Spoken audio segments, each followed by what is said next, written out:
வணக்கம். தமிழ்நாடு குடிநீர் வடிகால் வாரியம் டெக்னிக்கல் ஜாப் நோட்டிஃபிகேஷன் அனௌன்ஸ் பண்ணியிருந்தாங்க. ஷார்ட் நோட்டீஸ் இப்போ கொடுத்துருக்காங்க. 9th பிப்ரவரியில இருந்து அப்ளிகேஷன் விண்டோ ஓப்பன் பண்றதா சொல்லியிருக்காங்க. ஏன் நான் டெக்னிக்கல் ஜாப் அப்படின்னு சொல்றேன்னா, இதுல நீங்க இன்ஜினியரிங் ஆர் டிப்ளமோ வந்து என்னன்னா பர்டிகுலர் வந்து ஸ்ட்ரீமுக்கு மட்டும் தான் எலிஜிபிலிட்டி கொடுத்துருக்கேன். அதை பார்த்துட்டு வந்து நான் அப்ளை பண்ண வேண்டியது இருக்கும். சரிங்களா? ஃபர்ஸ்ட் ஷார்ட் நோட்டீஸ்ல என்ன சொல்லியிருக்காங்கன்னு சொல்லிடுறேன். அதாவது இன்ஜினியரிங் அண்ட் ஆல்சோ வந்து டிப்ளமோ. ஃபார் எக்ஸாம்பிள் டிராட்ஸ்மேன் முடிச்சிருக்கீங்க அப்படின்னு பார்த்தீங்கன்னா, அதே மாதிரி பிளானிங் வந்து என்னன்னா இன்ஜினியரிங் முடிச்சுன்னா டோட்டல் வேகன்சி சொல்லியிருக்காங்க.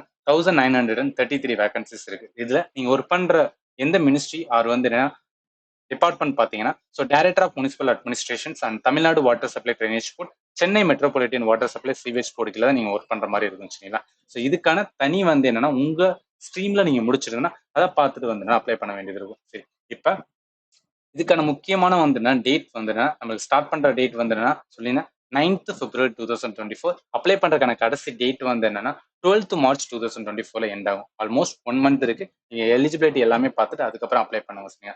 ரிட்டன் எக்ஸாமினேஷன்ஸ் அதாவது 1ல இருந்து 8 அண்ட் வந்து 14 அண்ட் வந்து 16. ஸோ இந்த ஜாபுக்கு எல்லாமே வந்து டிகிரி லெவல் வந்து நான் முடிச்சிருக்கணும். இதுல 2 ஸ்டேஜ் இருக்கும். ஒன்று பேப்பர் 1, பேப்பர் 2. பேப்பர் 1 வந்து டிகிரி ஸ்டாண்டர்ட், அதாவது நீங்க இன்ஜினியரிங் முடிச்சிருக்கீங்க, அந்த ஸ்ட்ரீம்ல முடிச்சிருந்தா உங்களுக்கான கொஸ்டின்ஸ் எல்லாமே வந்து என்னன்னா உங்க இன்ஜினியரிங் ரிலேட்டடாவே இருக்கும். சரியா?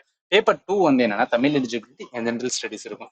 இது எய்ம் டிஎனோட யூடியூப் சேனல் நீங்க பார்த்து வந்து என்னன்னா படிச்சுக்கலாம். சரி, அடுத்து ஃபார் த போஸ்ட் வந்து 9 to 13, 14 அண்ட் ஆல்சோ 15.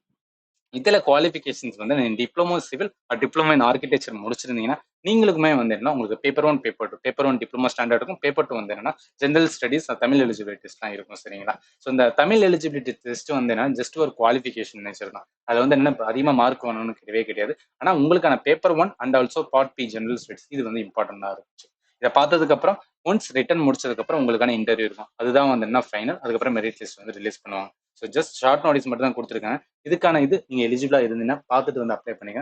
இந்த ஷார்ட் நோட்டீஸ் வந்து என்னன்னா டிஸ்கிரிப்ஷன் பாக்ஸ் நான் ப்ரொவைட் பண்றேன். அதை பார்க்காதவங்க வந்து என்னன்னா இதை ஓப்பன் பண்ணி செக் பண்ணி பார்த்துக்கங்க. சரியா? அண்ட் ஆல்சோ உங்க ஃப்ரெண்ட் யாராவது இன்ஜினியரிங் முடிச்சிருந்தா இல்லை டிப்ளமோ முடிச்சிருந்தா அவங்களுக்கு இந்த வீடியோ வந்து ஷேர் பண்ணுங்க. மேபி அவங்களுக்கு வந்து இது யூஸ்ஃபுல்லா இருக்கும். அண்ட் ஃபைனலி தேங்க்யூ ஃபார் வாட்சிங் and have a nice day.